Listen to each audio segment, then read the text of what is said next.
High school head master వాళ్ళ అబ్బాయిని high school 5th class దాకా దాని దగ్గర చదివించుకొని గ్రామంలో పనిచేస్తూ మా ఇక్కడే చదువుకుంటే వేళల్లో కలిసిపోతారా నువ్వు అని చెప్పి ఆయన దూరంగా బాగా సిటీకి తీసుకెళ్ళి అక్కడ ఒక కార్పొరేట్ స్కూల్లో చదివించడానికి తీసుకెళ్తాడు.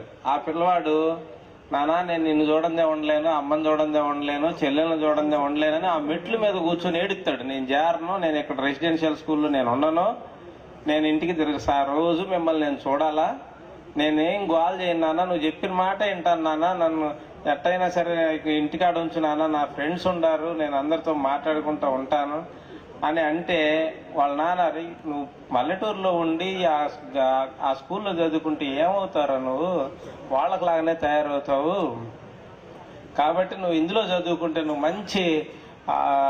మంచి ఉద్యోగస్తుడు అవుతారా, పెద్ద స్థాయిలో సెటిల్ అవుతారా అని బతిలాడి వాడిని బలవంతంగా అందులో చేరుస్తాడు. చేర్చిన తర్వాత వాడు అట్నే చదువుకుంటాడు, బాగానే చదువుకొని వాడు ఢిల్లీలో సాఫ్ట్వేర్ ఇంజనీర్ అవుతాడు.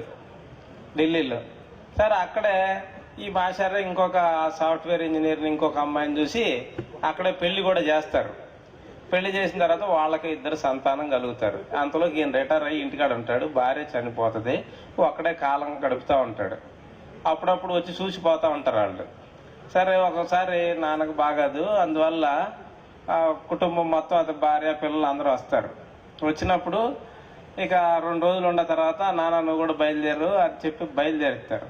అయితే వాళ్ళు నేరుగా తీసుకొచ్చి ఆ సిటీలో ఇతన్ని చేర్చినటువంటి కార్పొరేట్ స్కూల్ ఉంది కదా, అది కాలక్రమేణంలో పోటీలో అది ఓల్డ్ ఏజ్ హోమ్గా మారిపోయి ఉంటుంది అన్నమాట. ఆడకు తీసుకొచ్చి ఆ మెట్లు వాళ్ళ నాన్నకు అర్థమైపోద్ది నన్ను ఇక్కడ చేర్చడానికి తీసుకొచ్చాడని. అర్థమైపోతే ఆ మెట్లు మీద అరే నేను నిన్నేం డిస్టర్బ్ చేయనురా, నేను నీ బిడ్డలను డిస్టర్బ్ చేయనురా, నేనేమి అడగనురా, నేను నువ్వేం పెడితే అది తిని ఒక పక్కన ఉంటారా, కానీ నేను ఈ ఓల్డ్ ఏజ్ హోమ్లో ఉండనురా అని అంటే వాళ్ళ అబ్బాయి అంటాడు, నా కోసం కాదు, నేను ఉద్యోగానికి వెళ్తాను, నీ కోడలు ఉద్యోగానికి వెళ్ళిద్ది, పిల్లలు చదువుకోవడానికి వెళ్తారు, నీకు టయానికి ఎవరు ట్యాబ్లెట్లు ఇస్తారు, టయానికి భోజనం ఎవరు పెడతారు, నీ భవిష్యత్తు కోసమే నాన్న ఇదంతా, నాన్న నీతో మాట్లాడుకోవడానికి నీ వయసు వాళ్ళు కొంతమంది ఉంటారు నాన్న, ఇక్కడ చక్కగా ఇక్కడ ఉండు నాన్న అని చెప్పి బలవంతంగా చేరిపెత్తాడు. అంటే నేను ఇటీవల ఒక 20 సంవత్సరాల క్రితం రిటైర్ అయిన ఒక హెడ్ మాస్టర్ కోసం ఆయనతో పని ఉండి ఆయన కోసం వెళ్తా, ఆయన ఎక్కడున్నాడని వెతుక్కున్నా. 20 సంవత్సరాలు అయింది రిటైర్ అయ్యి ఆయన. వెళ్తే అతను ఆడ ఓల్డ్ ఏజ్ హోమ్లో ఉన్నాడు. ఆయన ఒక ఓల్డ్ ఏజ్ హోమ్లో ఉన్నాడు. ఒక మంచి హెడ్ మాస్టర్, చాలా మంచి పేరు ప్రఖ్యాతులు ఉండే ఆయన. అలాగే వాళ్ళ పిల్లలందరూ కూడా చాలా దేశ విదేశాల్లో సెటిల్ అయిపోయారు. నేను ఆయన వెతుక్కుంటూ వెళ్ళేసరికి అక్కడ ఇంకా 4 హెడ్ మాస్టర్లు ఉంటారు ఆ ఓల్డ్ ఏజ్ హోమ్. నాకు చాలా బాధ వేసింది, ఏంది మన మాస్టర్లు ఏంది ఎట్ అయిపోవటం ఏంది అని చెప్పి నేను ఆలోచించాను. అక్కడ వాళ్ళ పిల్లలందరూ కూడా బాగా సెటిల్ అయిన వాళ్లే. అయితే చాలా మంది తల్లిదండ్రులు గమనించిన విషయం ఏంటంటే, పిల్లల తర్వాత పట్టించుకోకపోతే మా పిల్లలు మమ్మల్ని పట్టించుకోవట్లేదు, మా పిల్లలను బాగా పెంచాము, బాగా తీర్చిదిద్దాము, వాళ్ళకి అవసరమైనంత ఖర్చు పెట్టాము, వాళ్ళకి కావలసిన ల్యాప్టాప్లు, బైకులు, వాళ్ళకి సెల్ ఫోన్లు అన్నీ ఇచ్చి లక్షలాది ఫీజులు చేస్తే వాడి చివరికి మనతో మాట్లాడటానికి కూడా వాడికి కష్టమైపోతుంది అని చాలా మంది తల్లిదండ్రులు బాధపడతారు. కానీ గమనించాల్సిన విషయం ఏంటంటే, ఎప్పుడూ బిడ్డలది తప్పు కాదు, తల్లిదండ్రులే వాళ్ళు పెంచేటప్పుడే వాళ్ళు లోటు చేస్తారు. ఎలా చేస్తారంటే, పిల్లలతో తల్లిదండ్రులు పెద్దగా మాట్లాడరు, ఊరికే ఇన్స్ట్రక్షన్స్ అన్నా ఇస్తారు, క్వశ్చన్లు అన్నా వేస్తారు. 2 ఉంటాయి, హోంవర్క్ చేసావా క్వశ్చన్,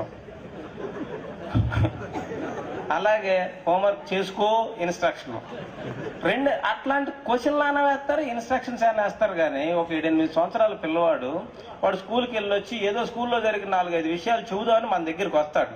కానీ మేము మాట్లాడుకుంటున్నాం కదా, నువ్వు చక్కగా వెళ్ళి హోంవర్క్ చేసుకోపో అంటారు. వాడిని మాట్లాడినెవరు, వాళ్ళ ఆలోచనలు అనేది మనకు చెప్పనివ్వరు. దాంతో వాళ్ళు మాట్లాడకపోవటం వల్ల వాళ్ళకి మనకి కొంత గ్యాప్ వస్తుంది. మనకి ఎప్పుడు వాళ్ళతో మాట్లాడాలనిపించింది అంటే, వాళ్ళు ఏదో ఇంటర్మీడియట్ అయిపోయి డిగ్రీలో చేరతారు, అప్పుడు ఈ బీటెక్లోనో వాటిలో చేరతారు, అప్పుడు వాటి సంగతి మనకు సరిగ్గా తెలియదు. దాంతో ఆ కాలేజీలో జాయిన్ అయిన తర్వాత అప్పుడు కొడుకుని ఎరా కాలేజీ బాగుందా అని అడుగుదాం అనుకుంటారు. నాన్న కాలేజీ బాగుందా అని అంటే, నాన్న కాలేజీ అన్నా కాలేజీలానే ఉంటుంది, ఏంది అందులో నువ్వు అడిగేది అన్నట్టుగా వాళ్ళు సమాధానం అన్నీ కూడా కట్టెరగ తీసినట్టు సమాధానాలు చెబుతూ ఉంటారు. ఒకవేళ ఏమైనా మాట్లాడదాము అని వాడి దగ్గరికి వెళ్తే వాడు అక్కడ వాడు హాల్లో ఉన్నాడని మాట్లాడటానికి వెళ్తే వాడు బెడ్రూమ్లోకి వెళ్తాడు. కొన్ని బెడ్రూమ్లో ఉన్నాడని మాట్లాడటానికి వెళ్తే వాడు హాల్లోకి వస్తాడు. అసలు అప్పుడు మనం మాట్లాడదాం అనుకున్నప్పుడు పిల్లలు మాట్లాడరు. చిన్నప్పటి నుంచి తల్లిదండ్రులుగా పిల్లలకి ఇవ్వాల్సింది మంచి బట్టలు, మంచి ఫీజులు, మంచి భోజనం, మంచి వాహనాలు, ఇవి కాదు. చక్కగా తల్లిదండ్రులు వాళ్ళ బిడ్డలకు ముచ్చట చెప్పాలా, వాళ్ళ గురించి చక్కగా మాట్లాడాలా. డబ్బులే కాదు దాచిపెట్టుకోవాల్సింది, ముచ్చట కూడా బిడ్డల దగ్గర దాచిపెట్టుకోవాలా. తర్వాత ముసలోళ్ళం అయిన తర్వాత ఇప్పుడు మన భార్య భర్త ఇప్పుడు మాట్లాడుకుంటూ ఉంటారు, బైక్ కొందాం అనుకుంటున్నారు అనుకోండి. 10 ఏళ్ల కుర్రోడు వచ్చి, నాన్న మనం రెడ్ బైక్ కొనుక్కుందాం అంటాడు. మేము మాట్లాడుకుంటాం కదా, పోయి హోంవర్క్ చేసుకో అంటాడు. ఒక 25 ఏళ్ల తర్వాత మనం ముసలోళ్ళం అయిపోయి రిటైర్ అయిపోయి ఇంటికాడ ఉంటాం. అప్పుడు వాడు భార్య మాట్లాడుకుంటూ ఉంటారు, ఏం కారు కొందామని ఆలోచిస్తూ ఉంటారు. అప్పుడు వాళ్ళ నాన్న, అబ్బాయి ఇప్పుడు కారు కొనుక్కోవటం అంత ఇబ్బంది ఏమో అని అంటే, నాన్న మేము మాట్లాడుకుంటున్నాం కదా, నువ్వు ట్యాబ్లెట్ వేసుకున్నావా అంటాడు. అంటే నువ్వు ట్యాబ్లెట్ ఈ ముసలోళ్ళు అయింది ట్యాబ్లెట్లు వేసుకోవటం కోసం, పిల్లల్లో అయింది హోంవర్క్లు చేసుకోవటం కోసం. ఇలా జరుగుతుంది. ఇందులో మొత్తం సమాజమే కాదు, చదువుకున్న మనం కూడా ఇరుక్కుపోయామనే విషయాన్ని గమనించాలి. విద్యా వ్యవస్థలోనే పనిచేస్తున్నటువంటి మనం కూడా నిత్యం మనం లేచిన కాడ నుంచి కార్పొరేట్ విద్య, అందులో సగానికి సగం పెట్టుబడులు మనయే, మరి ఎవరిని తిట్టుకోవాలి మనం? ఎవరిని తిట్టుకోవాలి చెప్పండి? ఎవరిని విమర్శించుకోవాలి మనం?